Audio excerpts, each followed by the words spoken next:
is Fox 21 Local News right now at 5 p.m. Right now on Fox 21 News, fabricating evidence, what Barry Morphew's defense is accusing investigators of doing as his preliminary hearing comes to an end. And going with the original plan, why the White House says they will move forward with their end-of-the-month deadline to pull troops from Afghanistan. Good evening. Thank you for joining us for Fox 21 Local News right now at 5. I'm Scott Kilberry. And I'm Taylor Bishop. Right now, first on Fox 21, accusing investigators of fabricating evidence. One final bombshell dropped today by Barry Morphew's defense in the final day of his preliminary hearing. Morphew is accused of killing his wife Suzanne after she disappeared on Mother's Day weekend of 2020 in CHAFFEE County. Suzanne's body has not been found. Fox 21's Lauren Scharf has been in the courtroom today. Now, Lauren, what evidence are they questioning?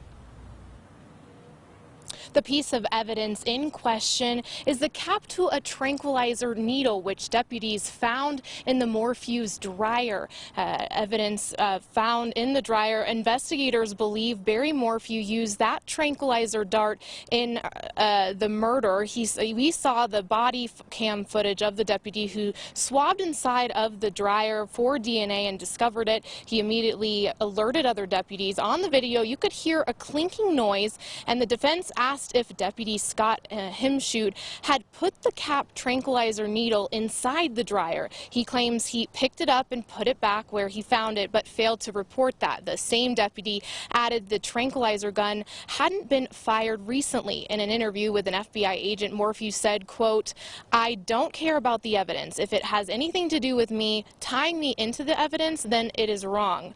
The state brought up that Morphew had struck Suzanne once, clipping the side of her nose with his hand. We also learned Morphew had told his girls about Suzanne's affair and said that Suzanne was a good mother, told them that her sin was no worse than any other sins. This is when the daughters became very emotional, wiping tears away in the courtroom. We also learned that Judge Patrick Murphy signed off on their arrest affidavit. That arrest affidavit still sealed, but during this 4-day preliminary hearing, he wrote 25 pages of notes and said that they heard from testimony that lasted 20 hours, so he couldn't make a decision today whether or not this case will go to trial. Court will resume again on September 17th at 1:30 p.m. Reporting live in Salida, Lauren Scharf for Fox 21 News.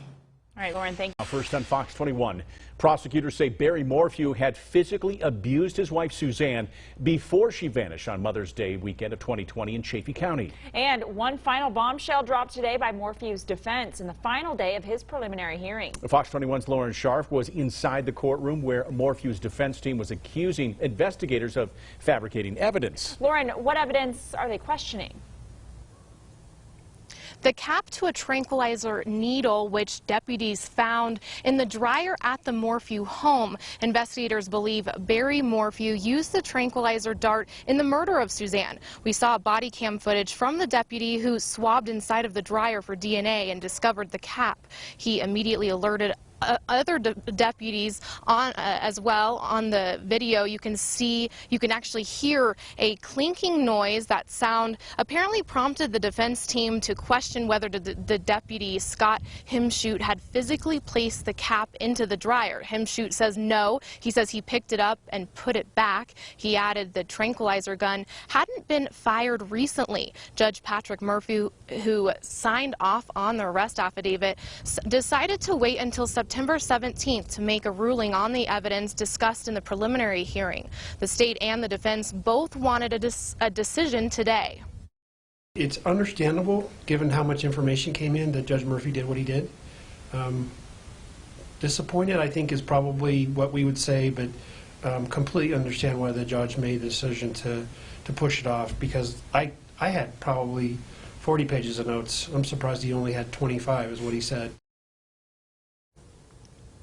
Barry Morphew was seen laying his head on the desk in front of him when he found out that he wouldn't be released from jail today. The arrest affidavit has been sealed, and tonight at 9 o'clock we'll have more reaction from the prosecution in this 4-day preliminary hearing. Reporting live in Salida, Lauren Scharf for Fox 21 News. Now first on Fox 21, the judge in the Barry Morphew case deciding to wait until September 17th to make a ruling as to whether there was enough evidence presented for a trial after the 4-day preliminary hearing ended today. Morphew is accused of first-degree murder of his wife, Suzanne. He remains in jail without bond. In a Fox 21 exclusive, Lauren Sharp has reaction from Barry Morphew and the state's prosecutors.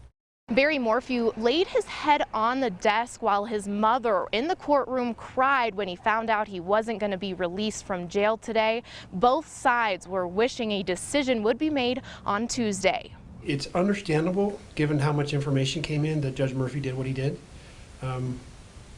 Disappointed, I think, is probably what we would say, but completely understand why the judge made the decision to push it off. The defense pleaded with Judge Patrick Murphy to make a ruling so Morphew doesn't have to sit in jail another day. His 130-page arrest affidavit remains sealed. There may have been alternate suspects that they were able to look at and clear. Ultimately, they weren't able to clear Barry Morphew. Multiple local, state, and federal agencies gathered information for nearly a year after Suzanne disappeared in 2020. It's not just us four as the attorneys that are putting on this case. It is everyone that has worked on the case. It's been even the volunteers that have gone out and searched and put in their time and effort into this case. So it's all of that coming to fruition to seek an end to this case.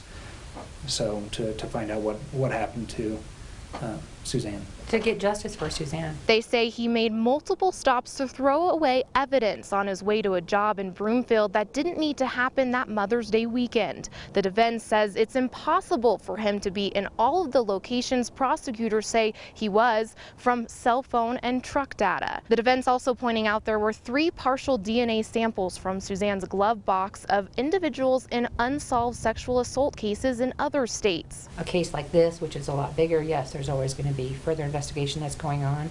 No, it doesn't make it harder. I think it's a good thing to continue to have people looking into other things that have come up that we didn't know before or didn't look into before. Now we have the time to, and we will. A major secret revealed in court was Suzanne having an affair. Evidence first discovered from Suzanne's spy pen that recorded audio of a lengthy conversation she had with a man she was seeing, Jeff Libler.